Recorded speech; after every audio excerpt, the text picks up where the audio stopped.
Okay, let's dive right in and talk about Katie's December 1st live stream. It really stood out to me since she's calling out misinformation or disinformation, and that's exactly what she's sharing in this live. Let's start with the text comment she included.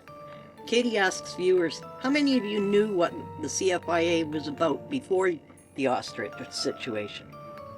Well, I don't know about you, but I for one pay serious attention to all those food recalls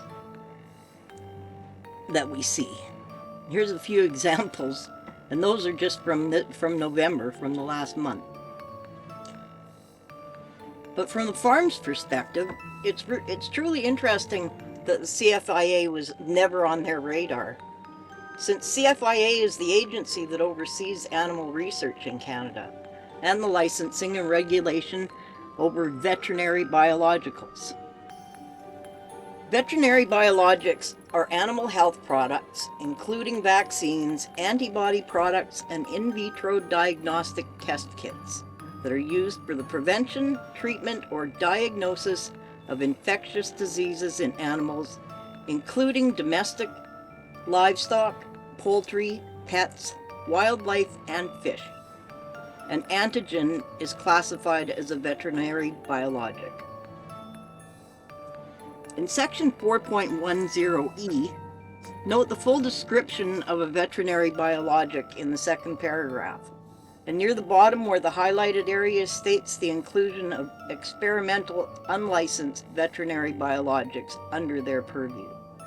So what that all boils down to is that if Universal Ostrich Farms was involved in bona fide research, they would be regulated and licensed by the CFIA that was never on their radar. You go figure that one out. I'll just quickly go through the rest of this document and highlight some areas of interest regarding what is actually under the purview of the Canadian Food Inspection Agency.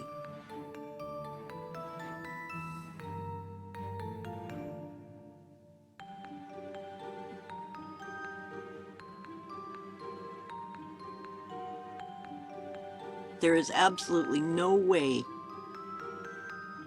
that Universal Ostrich Farms could possibly have been running any sort of bona fide research operation without being licensed through the Canadian Food Inspection Agency.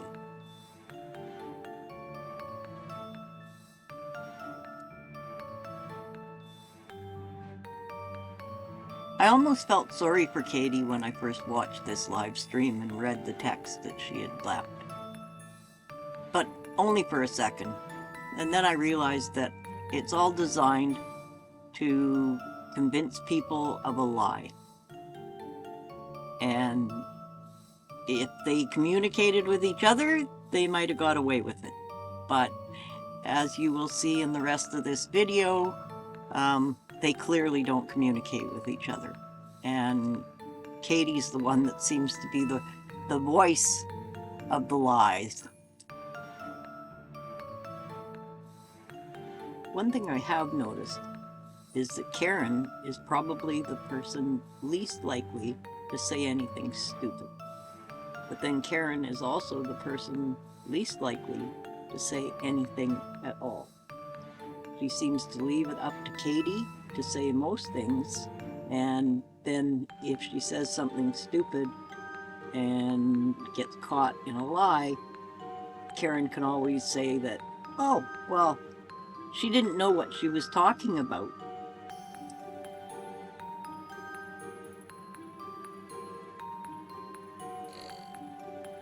And then, on the very next line, oh my goodness, back to the old, tired old refrain. We're a non-commercial family farm.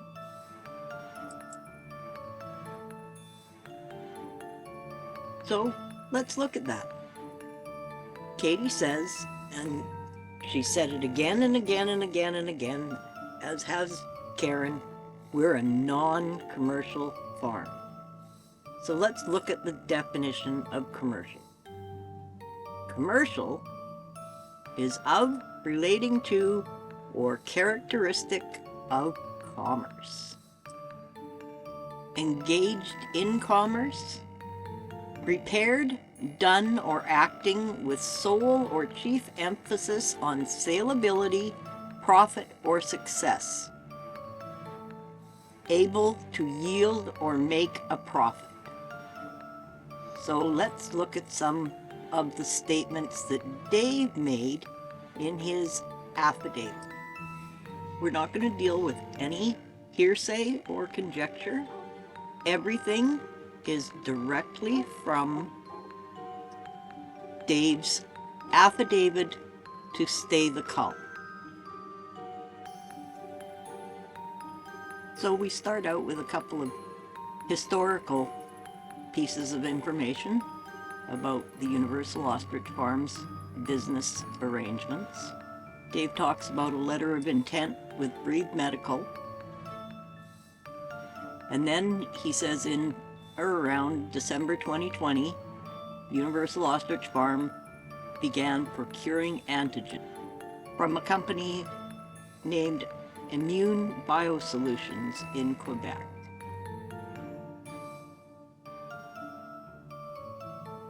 Those just gives us a little bit of background.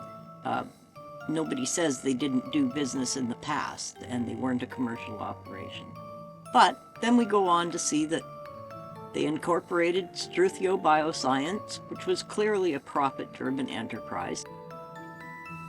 And then he talks about Struthio's growth plans in 2024, where they signed an agreement with a couple of other individuals.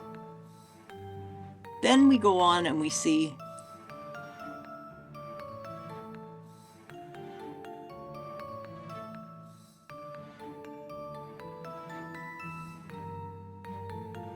Dave talking about the Struthio business plan, dated December 5th, 2023, being attached to this document as Exhibit E. So this little piece of work identifies Universal Ostrich Farms as being a crucial partner, and then goes on to discuss the anticipated return. To me, that's a pretty clear indicator of a commercial operation, but it gets better. We're going to go through the rest of Dave's affidavit and point out all the places where he actually mentions them being a commercial operation. There's a lot. Here Dave talks about how important the ostrich flock is to Universal Ostrich Farms' commercial strategy with Struthio. Sounds pretty much like a commercial operation to me. And then here he talks about how important this plan is for Universal Ostrich Farms' anticipated growth. He also acknowledges here that the business plan may not necessarily be grounded in reality. It's more just to show that they actually had some plans for the future. But again, it all relied on Universal Ostrich Farms being part of the equation in a commercial capacity. And here again we talk about a commercial arrangement and the reality that significant third-party investment was hinging on Universal Ostrich Farms operations. All indicators of absolutely a commercial operation and not a family farm. As a matter of fact, if you go to Katie's profile and you have a look through her profile, you will find that prior to January the 10th, 2025, the only reference to ostriches on her profile anywhere, the only photos, the only mentions are in relation to selling products from them. So much for them being beloved family members. Every one of these slides demonstrates that the intent of Universal Ostrich Farms was to be and continue to be a commercial venture. for the meat for the purpose of making a profit. And if you actually look at the Struthio business plan, their anticipated profit was massive, simply massive. And here in the final slide in this series, Dave talks about the impact to him if the flock is destroyed, and the fact that Struthio will also lose its only source of ostrich eggs. And he finishes it all up with a statement on the massive financial impact the loss of the flock would have on him personally. Now, I'm not even going to go into the care and what they did and the conditions on the farm. That's a subject for a different video, so we'll leave that part alone for now. I want to get on to Katie's video because there's a lot of interesting stuff in there. Hi everyone, it's Katie with Universal Ostrich. I think one thing that we should discuss is when this all began and Canadian Food Inspection Agency found out, or the anonymous tip came in about our farm. So initially, we called our vet when we had illness. The symptoms presented themselves just like they did when we had the same symptoms in 2020. I spent many years on rural ranches in BC. I totally get that sometimes getting a vet out to the farm can be a real challenge, especially around Christmas time. So if the farm says they called a vet, we're going to assume they called a vet.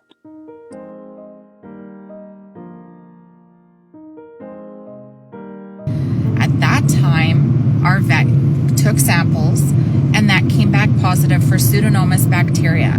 Pseudomonas bacteria is not reportable to the Canadian Food Inspection Agency. Now, Katie's right. Pseudomonas is not a reportable disease. But it is concerning for a number of reasons.